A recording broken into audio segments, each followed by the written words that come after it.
Vou fazer aqui. Eu tinha preparado uma intro também, calma ainda. Sejam bem-vindos ao novo episódio dos Pitacos Cabeludos. Hoje vamos falar de Junji Ito. E se você não assistir até o final, ou ouvir, será amaldiçoado.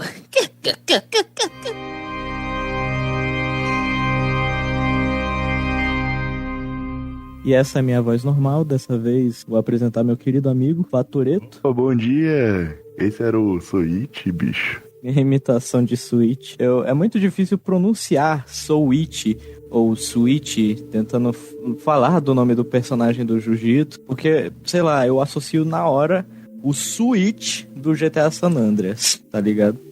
Achei que você ia estar falando que pensava naquele console, o Nintendo Switch. Não, cara. Nintendo nunca fez nada por mim em relação a GTA San Andreas, que mudou a minha vida, cara. Eu também. GTA San Andreas foi um grande jogo. Mas não estamos aqui para falar de GTA San Andreas, mas de Jiu-Jitsu.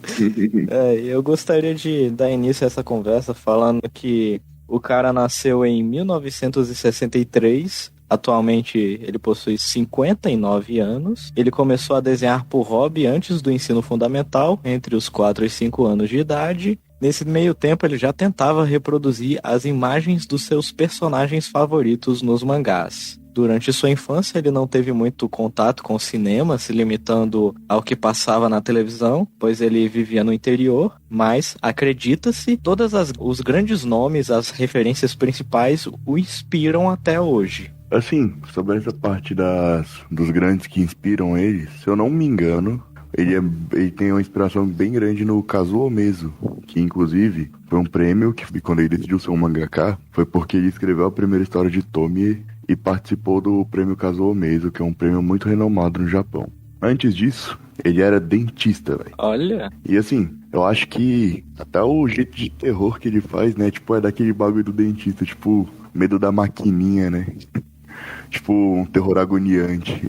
Na verdade, eu tinha notado aqui também uma coisa. Assim, depois que ele fez Tomie, entre 1987 até 2000, onde se encerra a história de Tomie, lá pra 2000 a 2001, ele faz Gyo, a história dos peixes com pernas.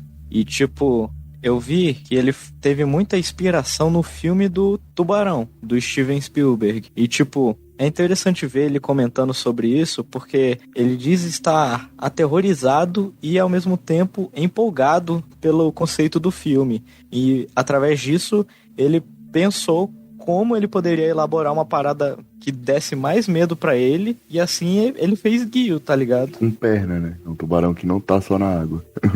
Na água, no chão, e vai atrás de tudo. É uma característica muito interessante ao mostrar que ele, assim como nós, tem medo das coisas o medo das histórias que a gente vê, e ele se aproveita do medo pra extrapolar, né? Pois é bem interessante, tipo, a forma que ele trabalha o terror dele. E é bem interessante a forma que ele tem ideia nessas coisas, sabe? Tipo, como por exemplo, a questão de Uzumaki mesmo, que é espiral, e ele que vai ficando maluco, vai crescendo e vai... todas as histórias dele são, tipo, espiraladas, de certa forma. Que começa com um problema simples e vai cada vez piorando, e piorando, e piorando, até um momento que tu fala, caralho, pra onde esse cara vai? E ele vai mais, e vai indo, sabe? Pô. E cada vez pior no final. E assim, os mangás dele, tipo, também são muito interessantes, que eles não têm uma explicação correta, tipo, o porquê aconteceu. Tipo, vai indo e não explica. Não tem isso. Não tem tipo, a Tomie. Eu li Tomie inteiro e você não sabe o que ela é no final.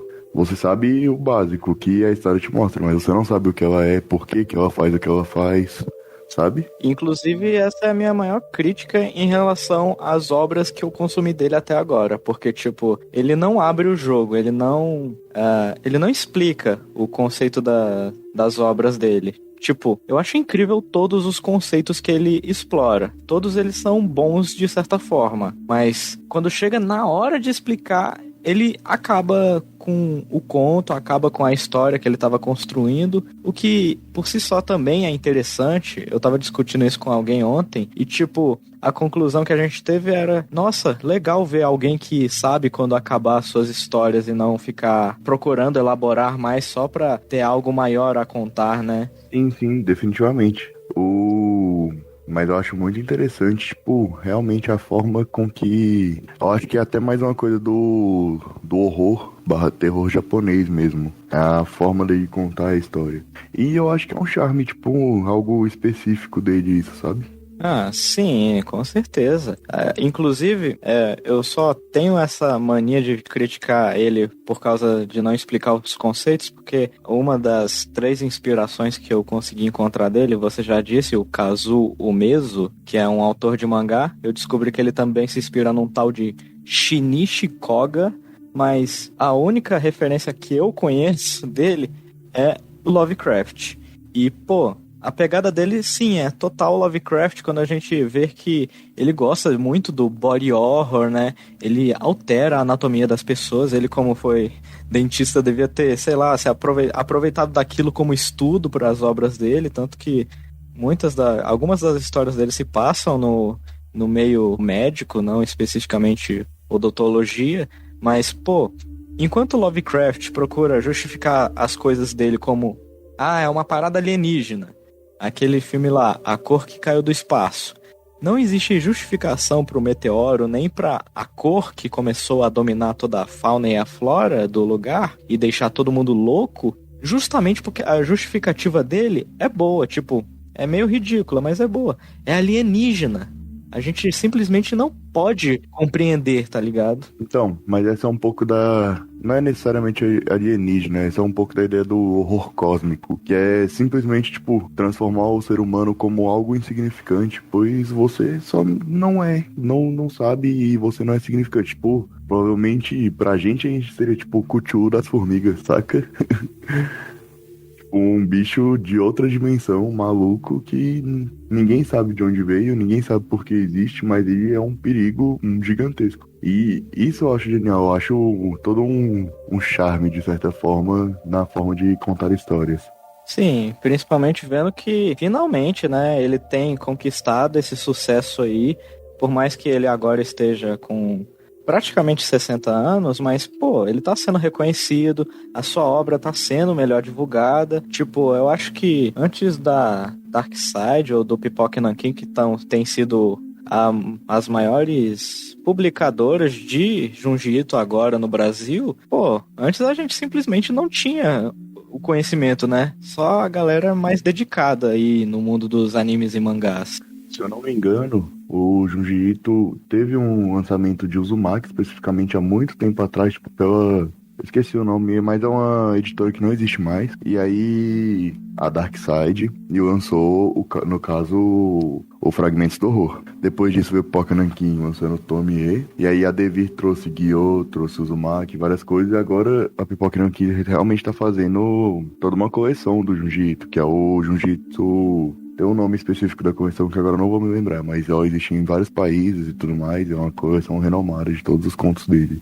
Inclusive, o Pipoca tá trazendo aí as histórias excêntricas do Soul Ichi, um dos personagens icônicos dele, assim como Tomie e tal. Que inclusive é o protagonista do primeiro episódio do anime que a gente vai falar hoje. Exatamente, uma bela de uma puxada para dar início ao anime que a gente se deu o trabalho de assistir e que vai tomar controle do programa a partir de agora. O tal de Ito Junji Collection, caso você tenha procurado em lugares diferenciados, ou só porque você é chato e pronuncia igual o japonês, que pronuncia, eu acho que é o sobrenome antes do nome. Isso. Ou alguma maluquice assim.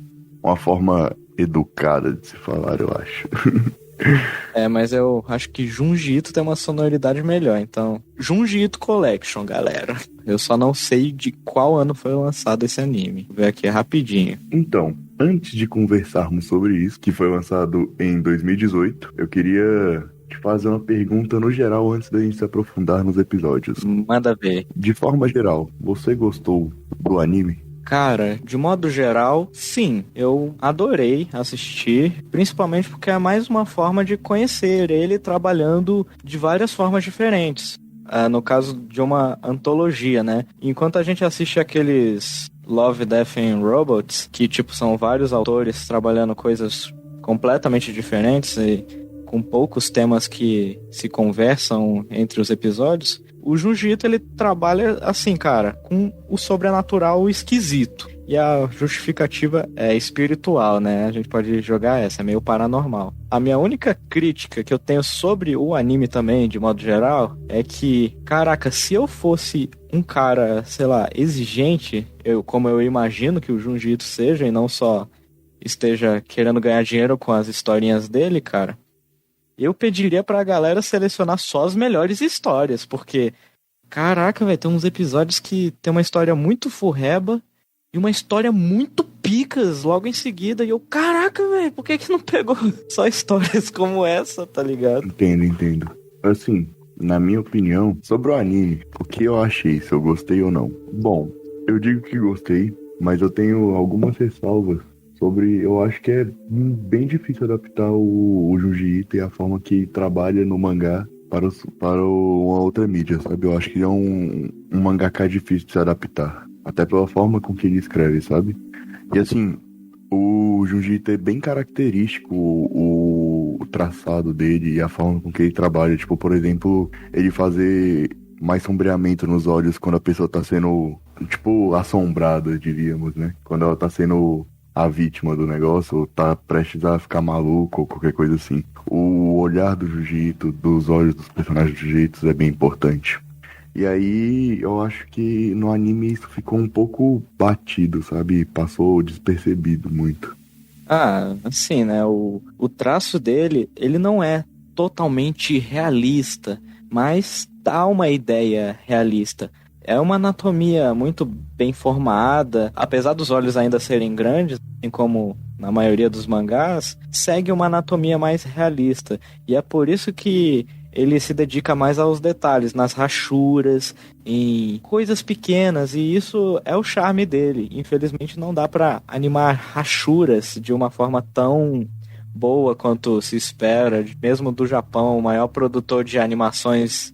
A quantidade de anime que sai de lá é tão grande, mas, cara, é justamente porque eles fazem de uma forma barata, né?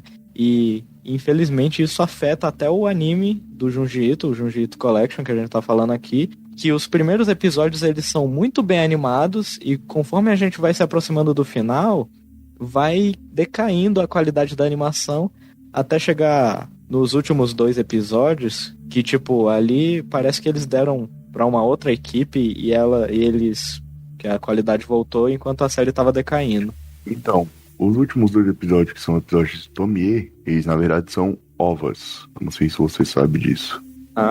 Que eles não fazem parte da primeira temporada. E são episódios extras que foram lançados após isso. Então tá aí. Mais uma informação aí pra vocês, galera. Eu não sabia disso daí, não. Diz que ele acaba sendo melhor animado, provavelmente, porque eles tiveram mais tempo pra produzir e tudo mais.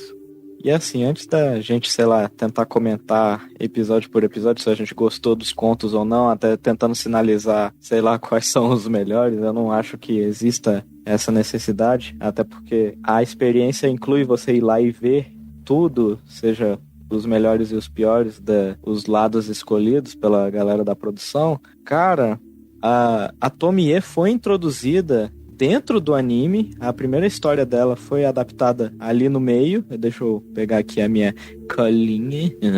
É o episódio de O Pintor. Deixa eu ver aqui, O Pintor. No 9º episódio, ela é introduzida. A sua primeira história do mangá, sim, canonicamente, né? É trazida para o 9º episódio do anime, então o resto só é desenvolvido nos OVAs. E agora também espera-se que vai ter uma nova adaptação de Tomie, e a gente fica aqui na dúvida se ela terá tudo contado de novo, ou se vai só continuar sabendo da existência dessa adaptação anterior, né, e terminar, tá ligado? Assim, começando a falar sobre já Tomie, ela é uma personagem bem interessante. Então, vamos deixar avisados aqui que daqui pra frente terá spoiler, caso você não tenha assistido.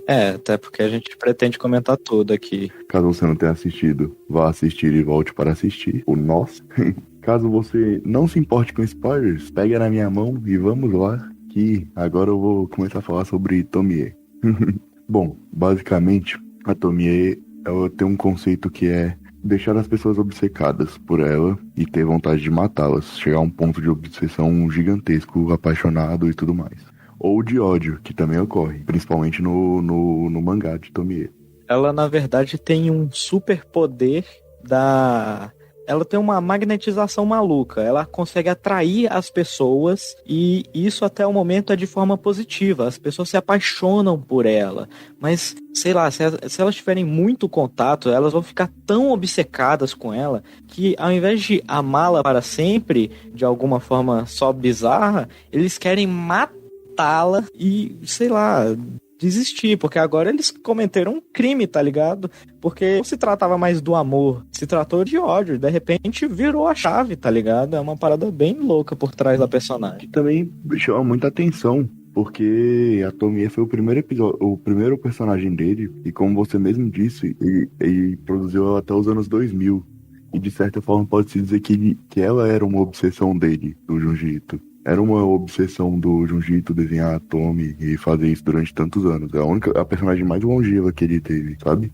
Ou a forma que a Tomi é retratada, assim, eu não sei se você sabe, mas a ideia inicial, ele se inspirou num amigo dele de escola que morreu, e aí ele ficava, tipo, pensando, caralho, eu vejo ele todo dia, eu via ele todo dia, imaginei chegar aí, tipo, e ele escreveu sobre isso, ele imaginou, tipo, alguém morreu, e no outro dia ele aparece lá e continua vivendo a vida normalmente, sabe? E como seria a reação das pessoas sobre isso? Sim, inclusive esse é o plot do segundo episódio, ou do OVA, né, em que ela aparece, que é justamente esse conceito. Caraca, fulaninho morreu. Aí o Junji Ito para e pensa, e se ele voltasse? Aí, no caso, ele utiliza esse conceito para Tomie como essa criatura magnética, apaixonante, que simplesmente volta para continuar amaldiçoando, seja lá quem ainda não foi pego pelos poderes dela, tá ligado? Sim. E aí, após isso, por causa dele ser, obviamente, obcecado, ele vai começando a colocar a Tomie, principalmente no mangá, em várias situações diferentes. Tipo, no mangá tem um conto que é eles retiram uma mecha de cabelo dela e como as meninas acham o cabelo dela muito bonito, elas colocam na própria cabeça. Só que todas as meninas que colocaram o cabelo na cabeça começam a se tornar a Tomie, sabe? É tipo ela se torna como se fosse um parasita. E ela vai se multiplicando e vai cada vez aumentando de forma diferente. Caraca. Assim como no segundo OVA, ele dá um transplante ela faz um transplante de rim, se eu não me engano, né? E começa a nascer uma Tomie dentro da moça que foi transplantada. E assim, ele vai cada vez indo mais fundo e mais longe na história da Tomie. E de certa forma, realmente era uma obsessão dele mesmo, sabe? Bizarro mesmo, cara. Agora, vamos entrar no anime? Vamos.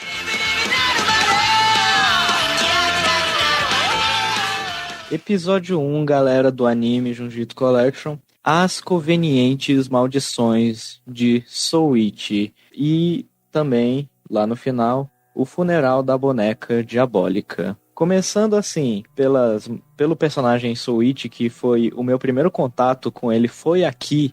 E cara, tendo visto o anime inteiro e sabendo que ele volta em mais 2 episódios lá pra reta final, eu preciso dizer que essa é a história menos medonha envolvendo o personagem, mas que ainda assim é uma das mais engraçadas. Eu acho essa melhor do que a da última, que é o Boato, tá ligado? Assim, eu acho essa melhor ainda. Definitivamente é melhor. O Souichi, ele é um personagem que eu fiquei interessado em ler mais sobre ele, até por causa que eu achei talvez um pouco mal trabalhado no anime. E eu queria saber mais sobre a história dele, apesar que eu sei que vai lançar no Brasil uma coletânea de histórias do Souichi, sabe? Sim, mas assim, é que ele é um personagem tragicômico, no sentido de que ele está envolvido em uma tragédia, ou como isso está ao redor dele, mas ele também é cômico. Eu na última conversa que eu tive com o Fatoreto, eu disse que ele era o Dick Vigarista das Mandingas. Porque ele, como, sei lá, uma pessoa privilegiada que simplesmente descobriu que fazer maldições dá certo, ele joga pra cima das pessoas e ele ainda espera ser recompensado de alguma forma.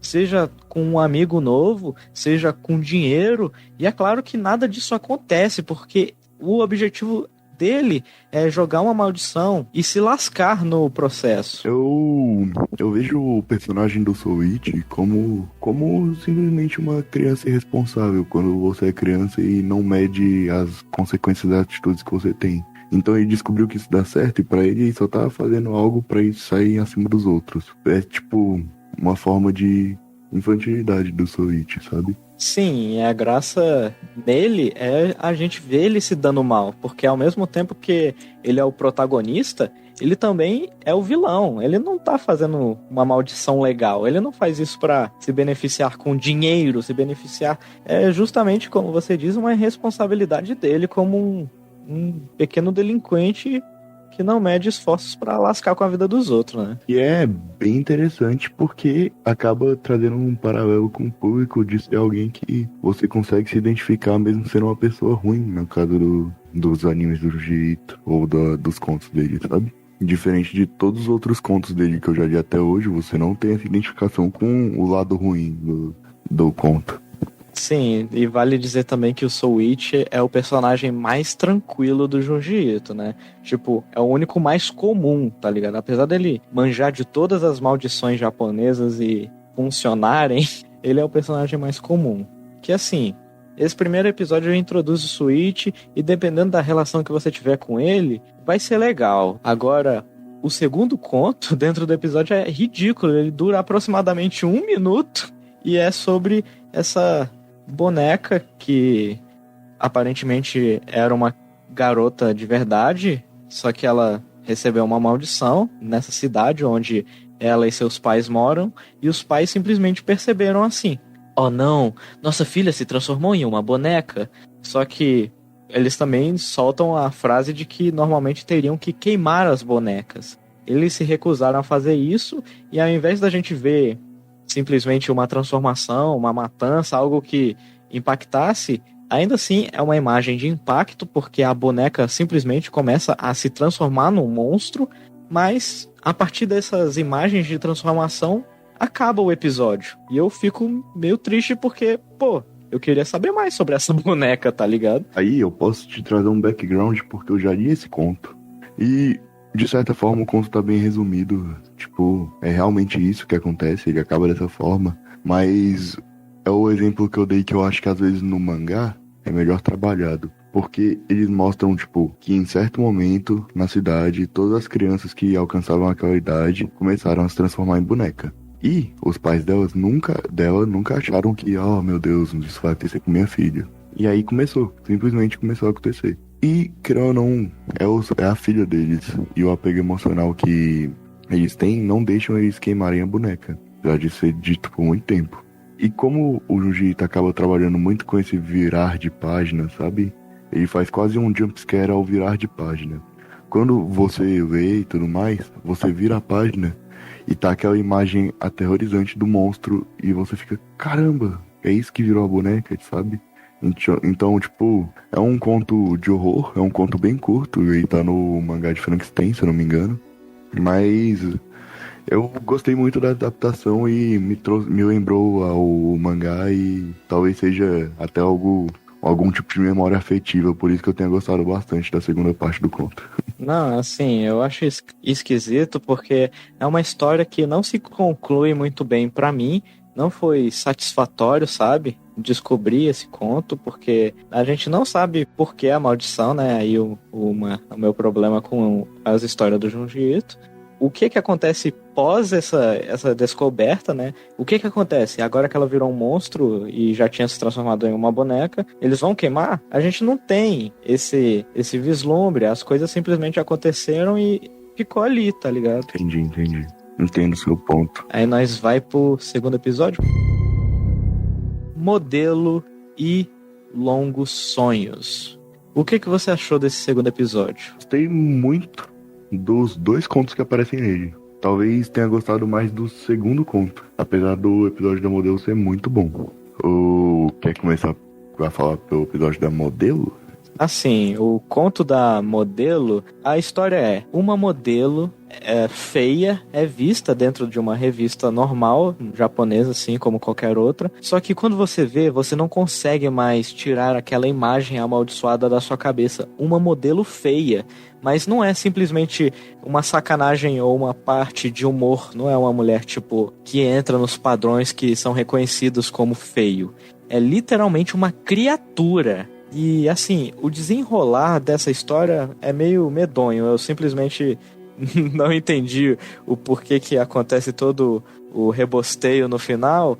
Mas eu ainda assim gostei muito do conceito da personagem, que eu não sei o nome, infelizmente. Mas o Longos Sonhos eu também achei melhor, justamente por ser mais impactante, né? É uma história realmente de terror dele, mas por parte de a história, né? A história é muito melhor construída. Mas a modelo é uma personagem recorrente do Jiu-Jitsu. Agora falando diretamente sobre a modelo, eu acho muito interessante a forma com que ele trabalha ela.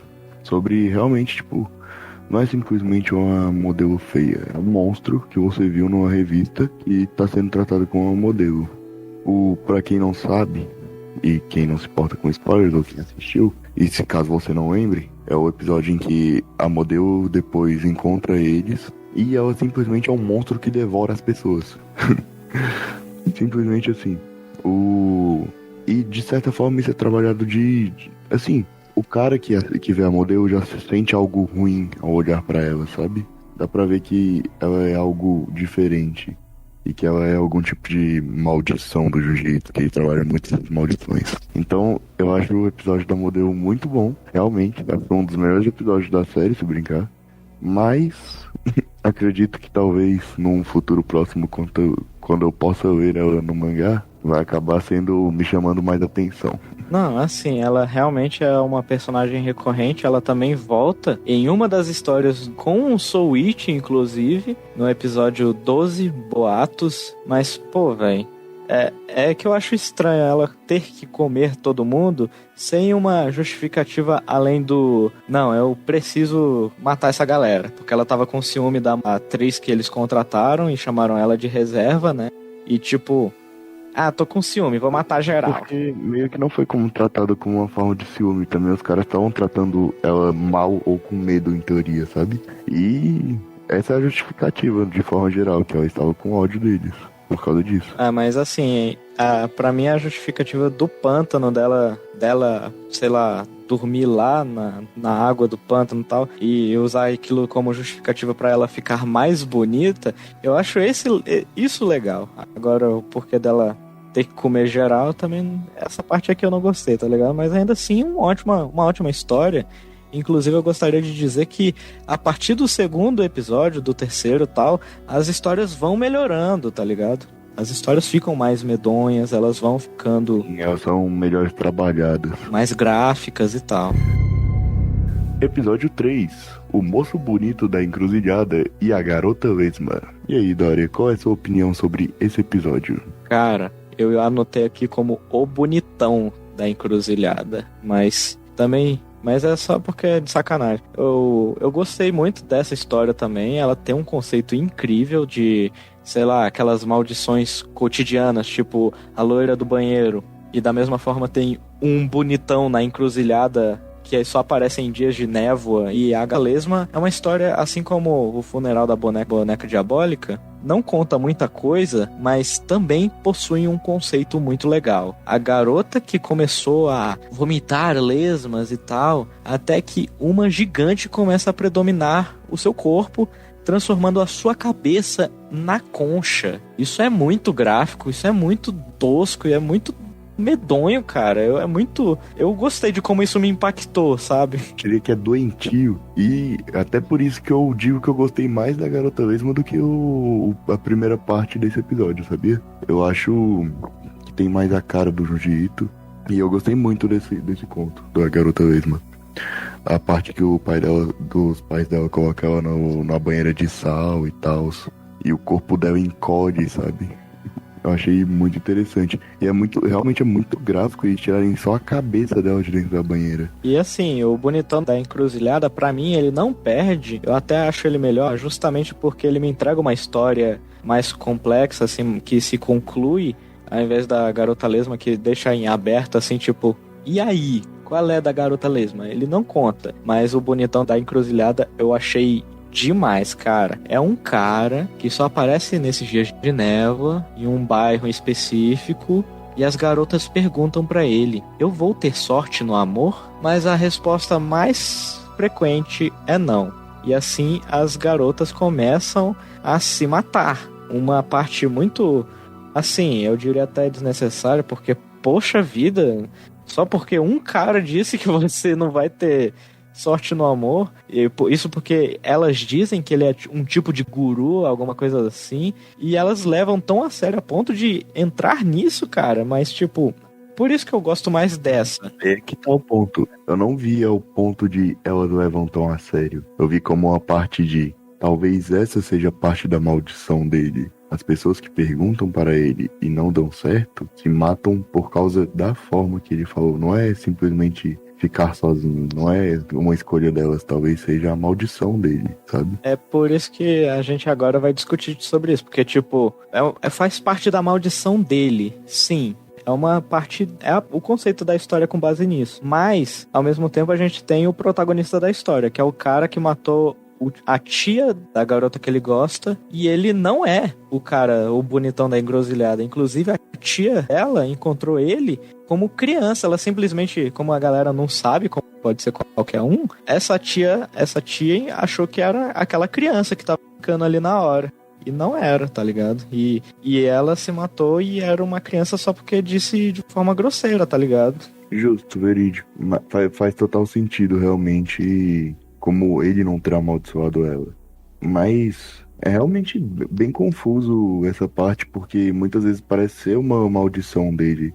Tipo, ser a culpa dele, não ser só o simples motivo de, ok, você não vai ter sorte no amor, você morre, sabe?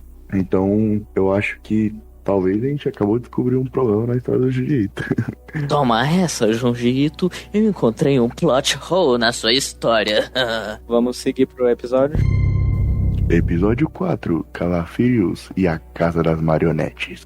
E aí, meu querido amigo bicho cabeludo, o que você tem a dizer sobre esses dois contos, que é o Calafrios e o Casa das Marionetes? Cara, o Calafrios é aquele lá da garota com furos na pele, né? Sim, que encontra um rubi. Um rubi não, uma esmeralda, sei lá. É um bagulho muito doido. Isso aí é Lovecraft, cara. Isso aí é total Lovecraft. É um item que ninguém sabe exatamente a origem. Arqueólogos acharam e de alguma forma isso foi parar no futuro assim, no presente, onde a gente tá sendo contada a história. E sabe-se que alguém ficou doente ao ter contato com aquilo ou mantendo ela próximo. Esse negócio, essa pedra esmeralda, ela faz com que o seu corpo comece a se autodevorar, criando buracos na pele, que não tem fim. Eles, às vezes a pessoa respira por eles. É uma parada muito medonha. Essa me dá nos nervos, tá ligado? É uma história muito massa. Essa história também me incomodou muito, até porque ela trabalha com algo que me incomoda um pouco, que é a tripofobia, que é a fobia de buracos, de vários buracos aglomerados. E a descrição que ele dá, igual você disse, deles respirarem, muito entre aspas, de sentir o ar passando pelos buracos, é muito agonizante. E eu gosto muito dessa história, porém eu tenho uma ressalva que eu achei talvez um pouco demais aquela parte, tipo, do médico, de um médico ir atrás, se formou em medicina pra ir atrás da menina, sabe? De ir atrás da Esmeralda. Então acho que... O espírito que persegue a pedra e aqueles que são amaldiçoados com ela, né? Ele diz que cura, mas na verdade a cura parece matar, né, as pessoas. Definitivamente, aparentemente é isso. Mas eu gostei muito, de forma geral, e realmente pra mim foi bastante agonizante. Agora eu te pergunto sobre Casa das Marionetes, meu querido amigo bicho cabeludo. O que você achou dessa história? Não, assim, Casa das Marionetes é um dos contos que envolve, né, uma família de circo e tal. A parada que vende o entretenimento dessa família, que eles vendem, né, para o público, são essas marionetes. Aí o pai dessa família é um mestre em mexer com elas e tal. Só que aí o irmão, eles perdem o pai e o irmão mais velho decide largar isso daí. Cada um por um lado, eles finalmente param em uma cidade para viver suas vidas, saindo daquela rotina do circo. Só que quando eles param para tratar esse irmão mais velho, ele se tornou uma marionete. Não só ele, sua família inteira foram pegos nessa fantasia de como se eles vivessem como marionetes. E isso, apesar de ser medonho, é uma história, assim, mais fraca do que a anterior. A anterior foi muito mais massa, assim, de se dizer. Mas essa também é uma história muito escrota no desenvolvimento. Eu achei massa demais. Eu achei muito boa, realmente. Achei ela assustadora. E aquele personagem, a marionete do Jean-Pierre, que de certa forma é a marionete que controla ele, sabe? Essa forma é trabalhada. E tem um problema muito sério que você acaba não entendendo de, ok, será que realmente existiam trabalhadores que estavam mexendo eles lá em cima da casa? Como é que isso funciona? E isso é muito louco e eu acho muito bom esse episódio. Definitivamente acho muito bom. Acho muito interessante a forma que o Jean-Pierre, que é a marionete, escolhe matar a moça, talvez por lembrar dela, por ela ter falado que ele era muito feio na época que eles eram jovens, sabe? Nossa, é verdade, eu não tinha me tocado nisso ainda, achei que tinha matado ela de graça, é verdade, mano. Ela esbarra nele e fala que ele é muito feio, muito esquisito e tal, que aquela marionete era horrível, e depois ela é morta por ela, sabe? Então mostra que a marionete tinha uma vida própria há muito tempo já. E em que momento isso aconteceu, sabe? De ele ter aceitado ser a marionete. Não, na verdade, toda a parte conceitual dessa história é quem controla as marionetes. É você ou é ela quem te controla, né? E a partir dessa linha de pensamento se desenvolve o que acontece nesse conto, que é a família sendo dominada por uma marionete. E, tipo, vale a pena a experiência porque ele conseguiu transformar isso numa parada medonha, que realmente assusta. Eu acho que realmente acaba trabalhando também, tipo, querendo ou não, a marionete é um personagem, sabe? E acaba trabalhando a parte de você viver um personagem por muito tempo. Em que momento diz que você não é um personagem, a sua pessoa não é um personagem, sabe? E acaba fazendo essa loucura aí. Eu acho esse episódio sensacional, de verdade. Pois é, então, eu vou deixar um aviso aqui solto, que meu microfone talvez esteja com um chiado maldito, mas é por causa da minha bateria que estava acabando. Então, eu vou manter isso aqui conectado para não dar o mesmo problema que deu na gravação anterior e seguir. Qualquer problema aí tá avisado. Mas agora, episódio 5, né? O conto ininterrupto de Oshikiri e depois Suíte, parte 2, Professor de Pano. Esse aqui é o segundo melhor episódio que veio desse anime, por simplesmente se dar o trabalho de contar uma história muito interessante sobre uma mansão mal assombrada, e no contexto que os japoneses, pelo visto, eles gostam muito, que é de escola. Então esse garoto que mora numa mansão, que ele percebia ela como mal assombrada por ver coisas andando e gente que ele reconhecia fora da casa, mas, pô, que história massa, cara. É a segunda melhor história que eu já vi aqui dentro dessa coletânea, cara. Sobre Oshikiri, eu posso dizer que ele tem 6 contos de Oshikiri, que eu tive o prazer de vê-los, pois eles estão no mangá de Frankenstein. Eles são a segunda parte do mangá de Frankenstein. Sério? E é muito louco como a casa é uma viagem entre dimensões, sabe? E é muito bem trabalhado.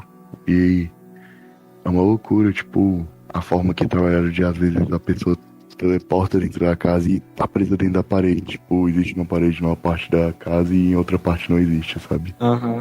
Então, realmente, a história de Oshikiri é muito boa. E foi uma das que eu achei que ficou muito bem adaptada pro mangá, pro anime, no caso. Ficou muito bem adaptado pro anime. Ah, assim, é realmente de se tirar o chapéu, porque essa história, por mais que, sei lá, exista outros contos, como você tá me dizendo, cara, é uma das histórias que vale a pena conhecer, porque ele nos apresenta o personagem contando pra gente, e depois ele nos mostra o porquê que é ruim na prática. Uma menina, uma colega do cara, tenta entrar na casa dele para eles estudarem ou dar os pegas, e ela simplesmente some a partir da entrada da casa, e ela só aparece uma semana depois, sei lá o que.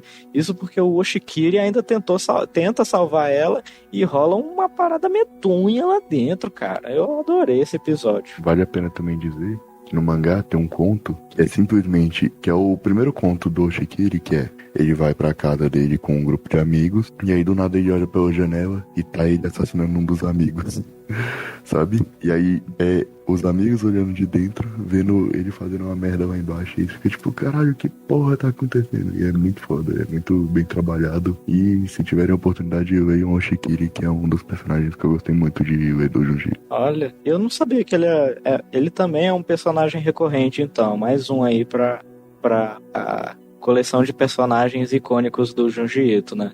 E a segunda parte desse episódio é o Twitch parte 2, porque simplesmente é mais um conto desse personagem, que é o que mais vai aparecer com frequência aqui nesse anime. E o Professor de Pano, pra mim, essa é a melhor história do Switch, simplesmente porque ela traz aquele humor ácido do personagem. Ele simplesmente substitui um dos professores dele por um boneco de pano. Como isso escala dentro da escola é tão legal, cara. Eu gostei muito desse episódio também. É divertido, mas eu achei talvez um pouco fraco, sabia? Sério? Sim, é porque, de certa forma, eu achei as histórias do Soul Witch no anime um pouco fracas, sabe? Sim, esse é o lance da gente, infelizmente, não poder ver todos os bons contos dele pra, sei lá, fazer uma lista melhor que nem a galera fez, mas com certeza essa é uma das poucas boas, né? Tipo... Definitivamente. E eu achei muito legal, de verdade. E eu acho muito doido, realmente, tipo...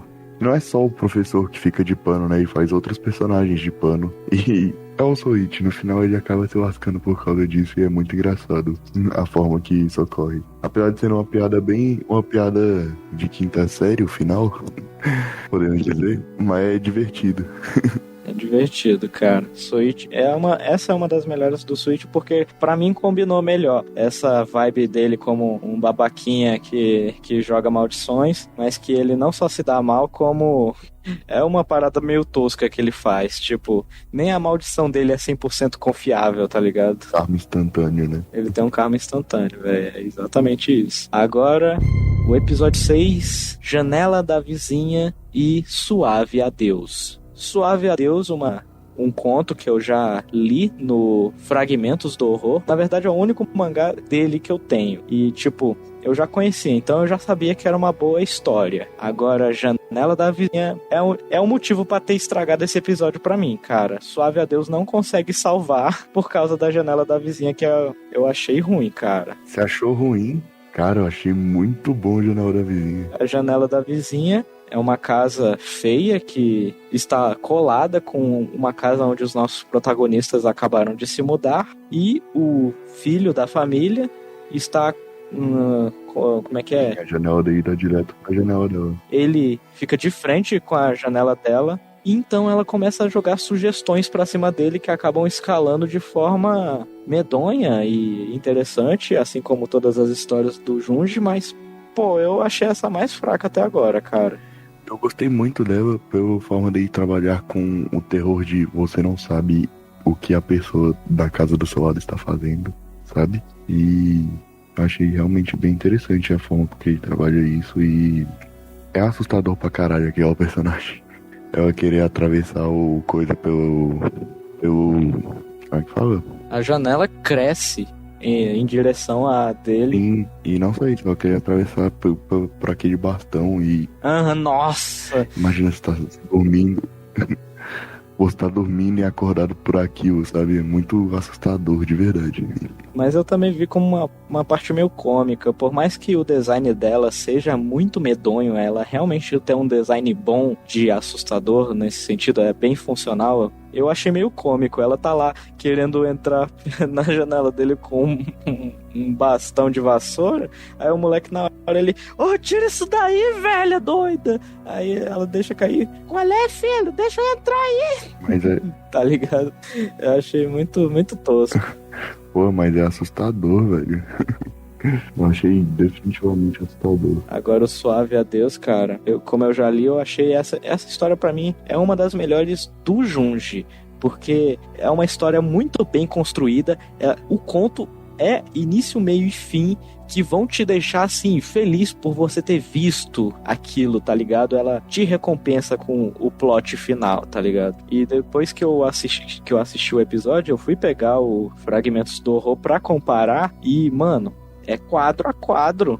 É totalmente fiel à parada. Inclusive, eu não esperava aquele plot. Ele foi pego de surpresa. E eu achei muito interessante. E, tipo, tem a justificativa até do porquê a família não tratava ela bem, sabe? Definitivamente é um dos melhores contos que foi adaptado. Continuando aqui, episódio 7, vinil usado e cidade sem ruas. O que você achou desse episódio de modo geral e depois por contos, hein, Fatoreto? Eu gostei, na verdade, achei um bom episódio. Só que achei uma história outra vez mal trabalhada, a vinil usado. Eu também, não gostei muito não. Assim, é divertido, mas não é das piores, mas também definitivamente não é uma das melhores. Sim, com certeza. Concordo totalmente. Mas agora, Cidade Sem Ruas ganha o episódio em relação à outra, né? Sim, Cidade Sem Ruas, só pra eu me lembrar mesmo, é a do... É a da família, da menina que queria ter privacidade, só que os pais dela furavam a parede e depois ela tenta fugir com a tia, e a tia tá morando numa cidade que foi construída pra não ter privacidade nenhuma entre eles. Mas se você notar, meio que parece que foi algum tipo de coisa que aconteceu não só com a tia dela, não só nessa cidade em específica da tia dela. Porque isso vai acontecendo durante todo o episódio. Tipo, parece que é um sonho esquisito, sabe? Tipo, você acorda e não faz sentido ter uma casa no meio do bagulho, não tem rua mais, sabe? Sim, uma casa subiu do nada no meio de uma rua e simplesmente ninguém faz nada, tá ligado? Assim, eu achei bom de verdade, achei muito bom. E achei agonizante essa parte de estar sendo observado a todo momento. Pois é, inclusive eu achei a parte mais engraçada desse conto é quando ela diz assim, tipo, mó na moral, minha gente, vocês têm que parar de me espionar, tá ligado? E você, tipo, quando relaciona isso de certa forma, com a sua vida, tipo, às vezes é necessário o pai e a mãe ter que abordar você por algumas coisas e tal, e terem que vigiar, sei lá, quem você segue nas redes sociais ou coisa do tipo, mas, pô, quando chega ela falando assim, pai e mãe, vocês têm que parar de me observar o tempo todo, e cara, é o tempo todo mesmo, furos, eles fazem furos na parede, eles espiam do outro lado da porta, e aí o momento mais cômico pra mim é o momento que ela mete um lápis, bem no buraco aí, ele, ai, do outro lado, aí ele acorda no dia seguinte com um tapa-olho, e aí, o que você tá fazendo? Eu deixei uma ferpa cair no meu olho, tipo, inventou qualquer uma pra não falar que tava espiando a figa. E é muito engraçado eles negando, tipo, não, jamais faria isso, tá maluco? Mas, assim, eu gosto muito dessa história. Ela ganhou pra mim um episódio em relação ao vinil usado que realmente... Eu acho que não vale nem comentar, mas, mano, uma parada nada a ver dessa história em específico da Cidade Sem Ruas é o momento em que ela entra nessa cidade e tem uma galera espiando por vários buracos e você vê que a cabeça deles cresceu com a quantidade de olhos. Eu achei isso meio deslocado, tá ligado? Fica um pouco deslocado, mas... Eu acho interessante ter esse elemento na história, sabe? É um acréscimo na história e é muito Junji Ito. Muito Junji Ito, muito Lovecraftiano, podemos dizer assim, né? Porque as pessoas simplesmente começam a manifestar por cima das necessidades dele, né? Tipo, eu já estou vendo de forma... Não devia estar acontecendo isso, mas eu quero ver e eu vou espiar. E a pessoa, por mais que ele já esteja vendo, eu preciso continuar vendo e ver mais. Então ele cria mais olhos, uma cabeça maior, tá ligado? Entendo. Eu acho isso muito interessante, apesar de ser meio deslocado. Manda aí pra nós o episódio 8. Episódio 8. Ancestrais honrados. E o circo chega à cidade. E aí, meu querido amigo, esse episódio, o que você acha sobre ele? O Ancestrais Honrados, eu me lembrei aqui agora, é aquele lá da menina que tem amnésia e o namorado dela tem um pai doente que se arrasta como um exorcista pelo quarto dele. Se eu não estiver enganado, eu cheguei a ler esse também, porque eu acho que também faz parte do quadrinho de Frankenstein. Nossa, mas o Frankenstein simplesmente acaba e começam os contos do Junji Ito pra aumentar o volume, cara. Sim, aí só vai até um pouco mais da metade.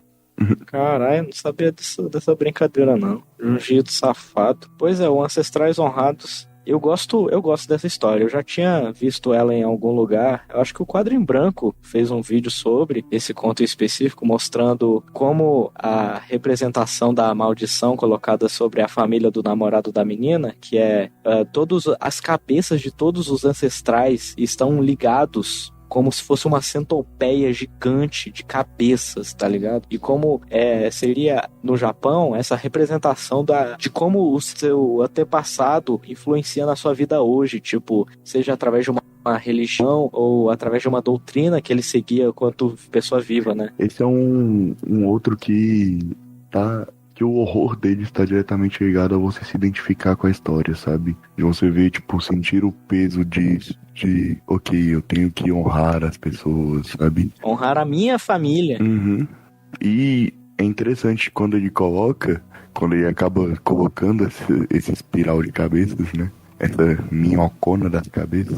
Ele vê que, tipo, ele escuta as vozes de, tipo, sei lá o que, falando que ele não presta ou coisas assim. Que muitas vezes você acaba passando por isso, sabe? Tipo, ouvir algum familiar seu julgando e você acabar se sentindo culpado. Eu pensado que realmente é isso e que é muito interessante a forma que o jiu-jitsu escolheu representar. Esse peso que a maioria das pessoas acabam sentindo, sabe? Sim, agora o circo chega à cidade, eu não gostei. Eu também achei um pouco fraco, sabe? Não, assim, o Ancestrais Honrados, ele, de novo, esse ganha o episódio, nos recompensa com uma história de início, meio e fim, e desenvolvendo sobre a amnésia da menina. Tudo faz sentido ao final do episódio. Agora, o Circo Chega à Cidade é sobre um circo, olha só, vejam que loucura. E nesse circo tem uma atração principal que é uma menina tal, e ela é muito bonita, muito atraente tal, só que todos eles que se apaixonam por ela, principalmente os seus ajudantes de palco dentro do circo, morrem de forma trágica, como se fosse uma maldição, enquanto ela sobrevive justamente para atrair mais pessoas e o circo continuar com as suas atrações e aquele que sobreviver ficará com ela. Mas, tipo, qual é o ponto dessa história, tá ligado? Mas assim, convenhamos que ela não gosta que isso aconteça. Ela a todo momento, não pode dizer que ela faz o máximo, mas a todo momento ela demonstra não estar gostando disso. E, de certa forma, é uma história fraca, até porque, tipo, eu já vi coisas parecidas antes, sabe? Já deve ter rolado uma parada até melhor desenvolvida do que essa, né? Sim. E eu acho que foi mal trabalhado o próprio ambiente do circo, que já é algo creepy, assustador, sabe? Então eu acho que acaba perdendo muito na forma que foi trabalhada realmente, sabe? Nos introduz aí o episódio 9. Episódio 9. O Pintor e Sangue Seiva Suga. Diz aí o que você achou desse episódio. Definitivamente, o episódio de O Pintor foi bem adaptado para o mangá, pois eu já tive a oportunidade de ler o mangá de O Pintor. E eu acho interessante que é uma das histórias mais famosas da Tomie, e realmente foi uma boa escolha, sabe? E é interessante a obsessão que ele chega por pintar a Tomie e ele não consegue. E a Tomie é alguém muito sádica, sabe? Ela gosta de ver o cara sofrendo por causa disso. Sim, é a primeira história de Tomie representado agora dentro do anime. E eu não esperava que a personalidade da Tomie fosse essa, tá ligado? Eu nunca li, então eu só achava que ela era tipo alguém desejável, assim como a menina do circo anterior. Mas aí eu chego aqui, eu me surpreendo, porque a Tomie não é aquela menina certinha que não faz nada e simplesmente a galera gosta dela. Não, ela é odiável, ela é uma menina egocêntrica, metida demais. E é justamente por essa situação onde ela cria, tipo, pô, por que você pintou essa modelo? Eu sou muito mais bonita do que ela. E assim o cara entra na situação, poxa, desse jeito eu vou ter que te pintar, você realmente é bonita demais. E a melhor parte da história sendo o momento em que ele finalmente consegue representar ela, não como uma deusa, como seriam nas pinturas a óleo, mas como um monstro. E é muito interessante porque nos quadrinhos da Tomie existe uma outra que é o fotógrafo, que um cara consegue fotografar ela, quando ele tira foto sai a imagem praticamente idêntica, sabe? Dela. Então dá pra dizer que ela é aquele monstro, sabe? Também é muito interessante a forma como ela afeta o pintor. E também é muito interessante que tem o escultor da Tomie. E é a questão do que a gente tava conversando sobre ser obcecado pela Tomie, que eu chego a um nível de obsessão tão grande que simplesmente mata ela porque ele não aguenta mais. Sim, eu não consigo parar de pensar na Tomie, né? Então eu devo tirá-la à força. Sim. Fala um pouco pra gente sobre Sanguessuga. Ah, é mesmo? Nossa, já tava querendo pular. Cara, Sanguessuga eu não gostei. Não apresentou nada de tão medonho pra mim, a não ser essa passada de pano que ele dá pra beber sangue, não de forma vampírica, mas como um fruto que cresce pra fora, como se sua pele fosse uma árvore e você deixasse frutos de sangue. E aí tem um grupo de uma cidade que é viciada em sangue, mais especificamente nesse fruto que foi passado por uma maldição específica lá. E, cara, eu não gostei muito dessa história não, viu? Eu concordo com você, acho realmente uma história bem fraca. E pra mim é uma história que quase que passou batido, sabe? Tipo, e falta muita explicação, até mesmo, tipo, igual os meninos lá que no começo correm atrás dele e tudo mais. Isso acaba sendo só por isso, sabe?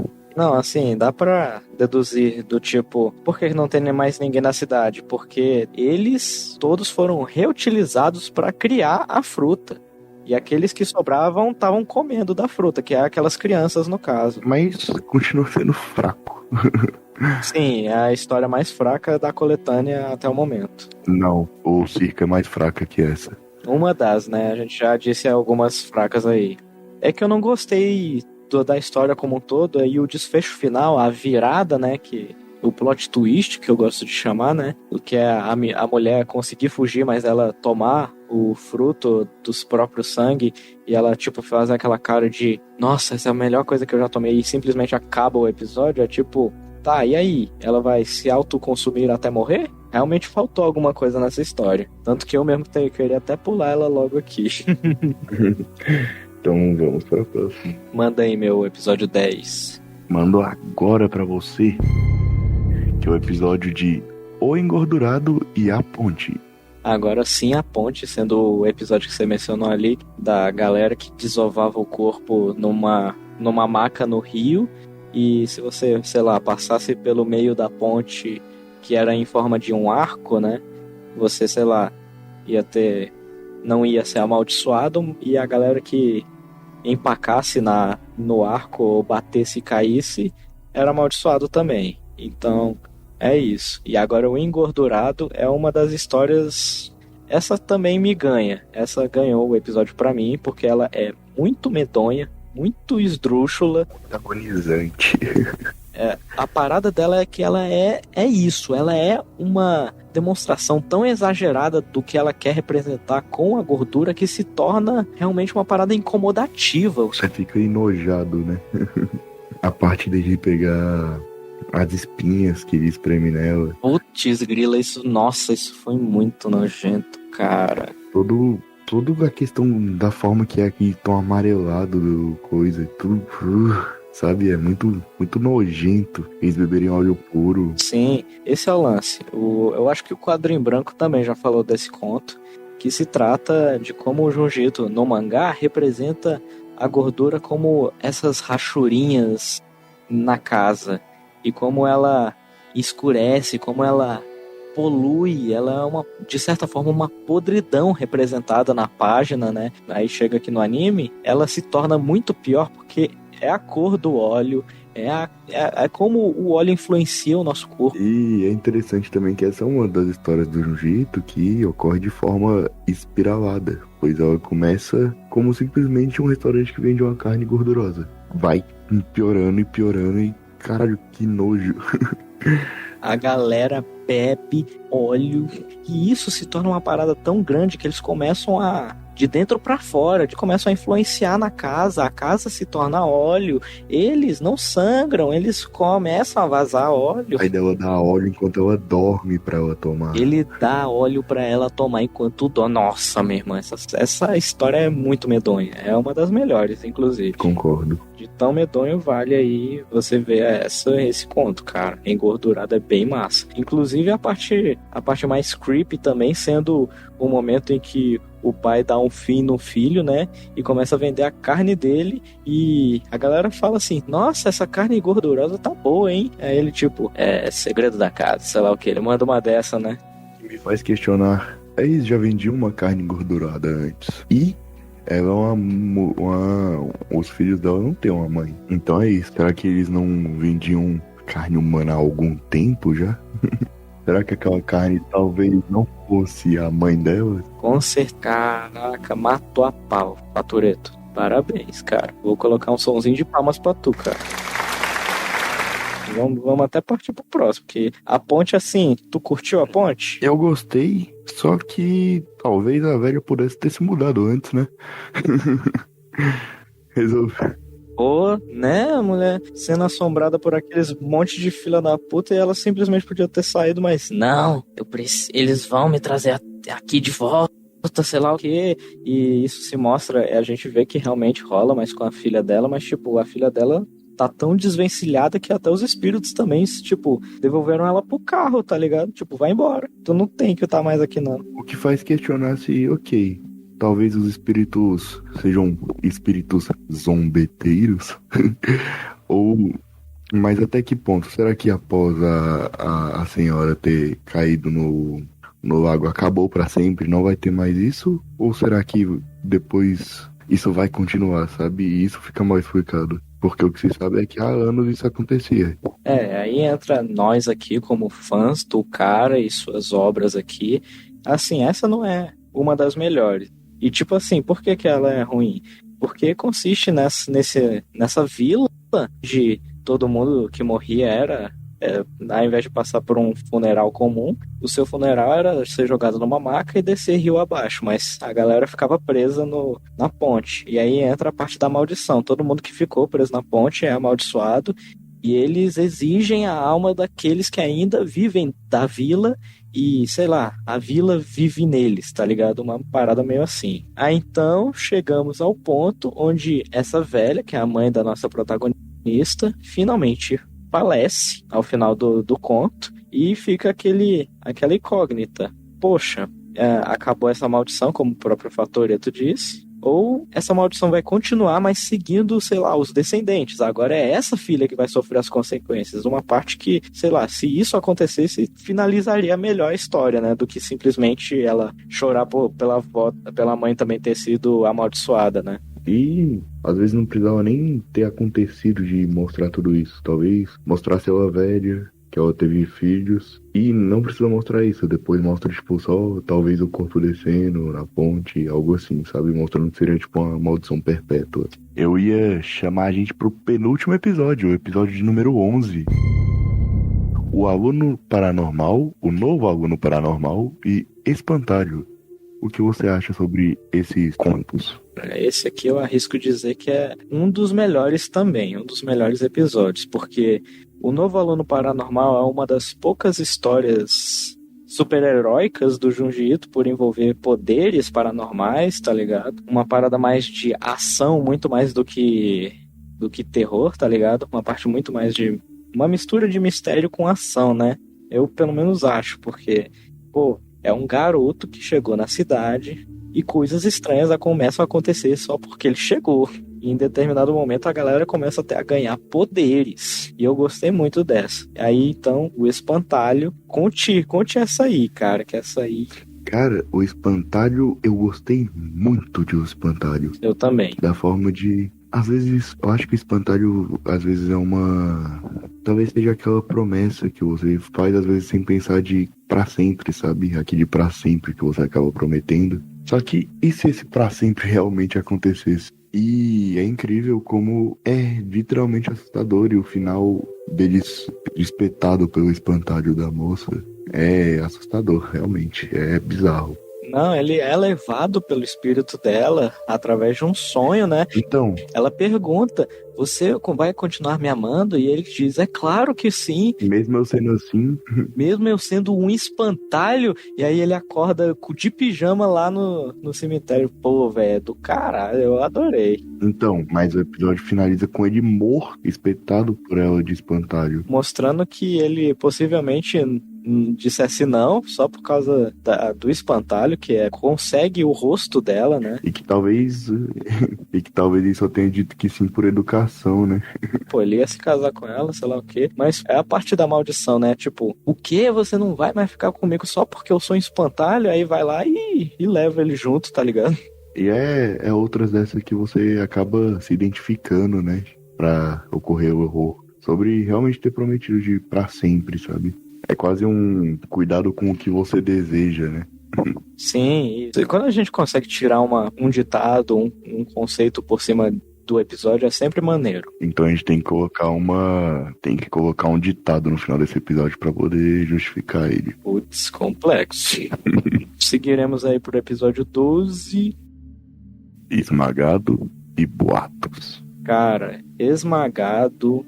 Não, esse aqui, infelizmente, pra mim, é um dos piores episódios. Porque as duas histórias são fracas. Apesar do Switch, eu não gostei de esmagado, cara. Não gostou de esmagado? Então, você entendeu que o conceito de esmagado talvez fosse a geleia que eles comem, talvez seja da mesma forma que um pernilongo chupa o seu sangue e às vezes você não percebe. Mas quando você percebe, você dá um tapa e você mata ele esmagado. É tipo como se o ser humano fosse um pernilongo. Sim, um pernilongo pra aquela árvore que fornece esse mel, eu não lembro como é que eles dizem. Eles dizem... Uma geleia. Uma geleia, isso.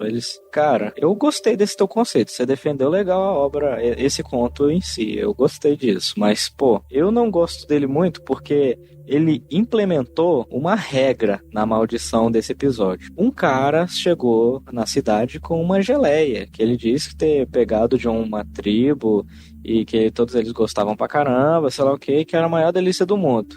Se comprova que é sim, essa geleia é a parada mais deliciosa do mundo. E a regra que eu tô aqui implicando é que você não pode ser visto comendo a geleia. Então, o protagonista que tomou a geleia com o cara que trouxe, ele vai lá com um grupo de amigos assim, cara, viemos tomar essa geleia deliciosa, sei lá o quê. Quando eles entram lá, eles não encontram o cara, mas a geleia sim. Então, todos eles comem, pipipipopopó, e descobre-se que existia uma mancha na casa do cara. E aquela mancha era ele esmagado. Aí entrando aí junto com o título do episódio. Me explica aí, explica aqui comigo, Fatureto. Por que isso aconteceu? Então, de alguma forma, ele foi esmagado. É um furo, definitivamente, como conseguiram esmagar ele dentro da casa. Mas eu achei uma boa história, apesar de tudo. Não, exatamente isso. A regra implica, não seja visto. Então, o bicho consegue atravessar a casa, mas não destrói ela, mas destrói o cara. Então, você não tá limitado a lugares fechados. Ele simplesmente vai lá e mata. O que mata? A árvore que eles pegaram essa geleia. Verídico. Tenho que concordar nesse ponto. Mas eu achei um bom episódio. Eu fico feliz que você tenha gostado Você gostou do episódio em si, né? Não, eu gostei do coisa. Eu não gostei de Boatos. Pois é, porque Boatos, ele encerra, entre muitas aspas, a história do Switch dentro dessa coletânea, sendo o momento que ele começa a contar boatos. A mandinga dele envolve ele ficar cochichando até alguém ouvir e acreditar nas baboseiras dele. E ao final do episódio, rola o crossover, Switch e a modelo da história do episódio 2. E fica muito distoante, na verdade. Não faz muito sentido. Sim, não, pra mim faz sentido. É o pântano, onde ela comeu a galera do segundo episódio, mas também é uma brincadeira com o Switch trazendo o elemento da história dela, tá ligado? Ele rasgou uma página da revista onde ela estava, grudou no quadro da escola dele e todo mundo se sentiu mal, porque assim como o protagonista da modelo se sentiu mal ao ver ela, todas as crianças também se sentiram, mas tipo, a modelo não foi atrás delas, quer dizer, foi sim, tá ligado? Ela aparece ali pra, entre muitas aspas, de novo, matar o Soichi, porque ele fez uma cagada ali no final do episódio e meio que isso custou a vida dele. E é um desfecho interessante pro Soichi também, né? Vindo de uma cagada dele, querendo pegar todo mundo numa pregação de peça, é legal, mas, pô, faz sentido com ele, mas eu não queria que ele morresse, tá ligado? Não queria, mas faz sentido, apesar de eu achar um pouco distoante ela ter aparecido na história. E então chegamos aos últimos episódios, assim, enquanto todos os episódios são separados por 2 contos, chegamos aqui no episódio 13, onde simplesmente temos Tomie, lado A e B, como eu vi aqui na minha listagem de episódios, mas se trata de um OVA, como o próprio Fatoreto sinalizou. A gente já acabou dando uma especificada, né? Já entregamos isso logo no início do episódio, né? Mas o que você ia me perguntar? Só quero saber se você achou legal como adaptação, se valeu esses 2 OVAs aí dentro de um episódio só. Eu gostei bastante, acho que realmente foram histórias muito boas, foi bem escolhido para adaptar a Tomie entre os contos que tem dela. E eu espero que na nova série que vai sair da Netflix, que eu não sei se você sabe, mas sairá uma nova série, seja mais explorado outros contos. Sim, assim, a gente pode dizer aqui que os OVAs / 13º episódio da coletânea é o último e um dos melhores, que por simplesmente contar mais uma história de uma das personagens-chave dentro de tudo que o Junji Ito construiu, e com certeza uma das melhores personagens, até por ser a primeira dele, inclusive como o Fatoreto já sinalizou. Ano que vem, em janeiro, serão separados mais ou menos 20 contos para um tal de Histórias Macabras do Japão. Como eu vi no site do Jovem Nerd falando sobre esse lançamento, eles destacaram aqui, terá nessa coletânea de 20 contos Tomie, Soichi e os balões enforcadores, o que me deixa interessado aqui, porque primeiro, Soichi não morreu, né, galera? Soichi está vivo. Tomie vai ser finalizado a história dela, considerando o que a gente já viu, e eu não sei o que esperar de balões enforcadores, então, e os outros contos que eu não tá aqui porque iria entregar demais do que vai vir, e eu quero ser surpreendido assim como todos vocês. Balões Enforcadores, inclusive, já saiu no Brasil, que saiu numa coletânea da Pipoca Nanquim. Olha aí. Que é o Calafrios, que esse vai ser uma das coisas, da parte da coleção que eu não vou adquirir, mas porque posteriormente vai sair em outros mangás. Inclusive, Balões Enforcadores é uma das histórias que o Junji Ito escolhe como um dos melhores contos dele. Pô, então eu espero que seja bom, cara. Então eu vou me aproveitar aqui que estamos chegando na reta final do nosso programa e eu gostaria de falar sobre uma curiosidade sobre o Soichi. Ele geralmente está guardando pregos na boca, né? Ele utiliza daquela coroa, vamos chamar assim, que tem 3 velas acesas na cabeça. Pô, eu já tinha visto em um outro personagem, um tal de Hikaru Gosunkugi, um personagem vilão secundário do Rama Meio, um anime que eu particularmente gosto bastante, onde ele, assim como o Soichi, gosta de jogar maldições, mas ele tem um objetivo de amaldiçoar o cara que dá em cima da menina que ele gosta, sendo ele o protagonista. E assim, sabendo que agora se trata de uma parada culturalmente japonesa, eu descobri o nome dessa parada e se chama Ushi no Toki Mairi, ou seria Visita ao Santuário na Hora do Boi, referindo-se ao método prescrito de lançar uma maldição sobre um alvo, o que é tradicional no Japão, assim chamado porque é realizado no horário do boi, entre 1 e 3 horas da manhã. Normalmente é praticado por mulheres desprezadas ou traídas, assim procurando se vingar do cara que causou isso a elas, enquanto vestidas de branco e coroadas com esse anel de ferro e 3 velas acesas na vertical, que vão martelar pregos em uma árvore sagrada chamada Shinboku, no santuário shintoísta. Na concepção comum e moderna, os pregos são cravados em uma esfinge de palha da vítima, empalando-a na árvore, que são moradas dos deuses ou protegidas por eles, que ainda seriam portais para outros mundos, e assim, profanando o território dos deuses, e assim eles permitiriam jogar uma maldição nessa pessoa. O que é quase uma espécie de voodoo, né? Então, assim, como é praticado por mulheres, eu gostaria de inserir aqui uma piada no estilo Fábio Rabin, que é algo como: ainda bem que a minha ex não sabia lançar essas maldições, hein? Foi uma boa piada, tenho que confessar. Mas agora ela sabe. Os homens também podem lançar os feitiços usando sandálias de madeira, um pequeno espelho preso no pescoço, um punhal de defesa na cintura, uma parada aqui que eu vou dizer que é meio desnecessário, já que não faz parte do ritual, além a roupa branca e a coroa de velas, sejam elas brancas ou vermelhas. Há inúmeras variações no ritual através dos tempos e regiões, causando grandes diferenças no ritual em si, assim como nas vestes e nos utensílios utilizados pelos encantadores. Pitacos cabeludos também é cultura, né? Rapaz, tá pensando o quê? E aí, bicho cabeludo? Suas considerações finais sobre Junji Ito Collection e o Junji Ito.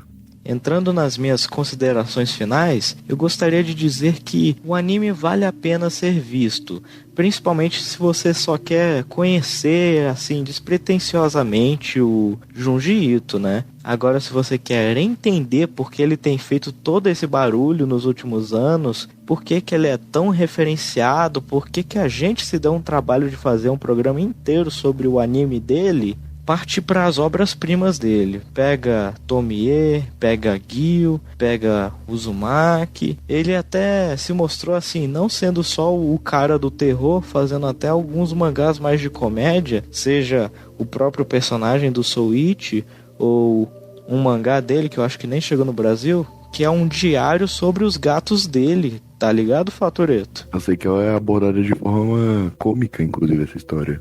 Pois é, e o cara super maneiro, assim, de se acompanhar e tal, pô. Eu concordo com você, e eu acho que definitivamente é isso. Não vá com muita sede ao pote, e ao melhor estilo Soul It. Eu acho que o ditado popular que definiria esse episódio de hoje foi tirado diretamente de Forrest Gump, que é: merdas acontecem. Mais uma vez o Forrest Gump aqui voltando para o nosso podcast. Clássico. E sempre trago Forrest Gump nesse podcast. Que bom. Então eu pergunto pra você, Fatoreto, mais uma vez: temos um terceiro episódio? Eu acho que temos um terceiro episódio, hein? Acho que está completo. Caraca.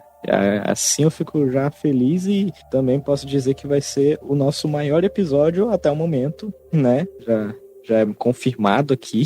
Falaram no ponto, no ponto eletrônico. Falaram aqui no meu ponto eletrônico, já é o maior episódio que a gente já fez. Suas considerações finais também. É um anime muito bom, definitivamente vale a pena assistir. E deixa aí nos comentários que eu quero continuar comentando sobre isso. Inclusive a gente vai voltar aqui pra comentar a série nova da Netflix que vai sair aí com os contos dele e tal. E o provável anime de Uzumaki que vai sair também. Também ano que vem. Porque nenhum dos dois lê Uzumaki. Então vai ser interessante falar sobre o anime sem ter lido. Sim, vai ser uma experiência completamente nova pra nós como fãs já agora. Não os maiores fãs, mas fãs de Junji Ito. Bem, é isso, vamos ficando por aqui. Nos vemos no próximo episódio. E falou! Falou, galera!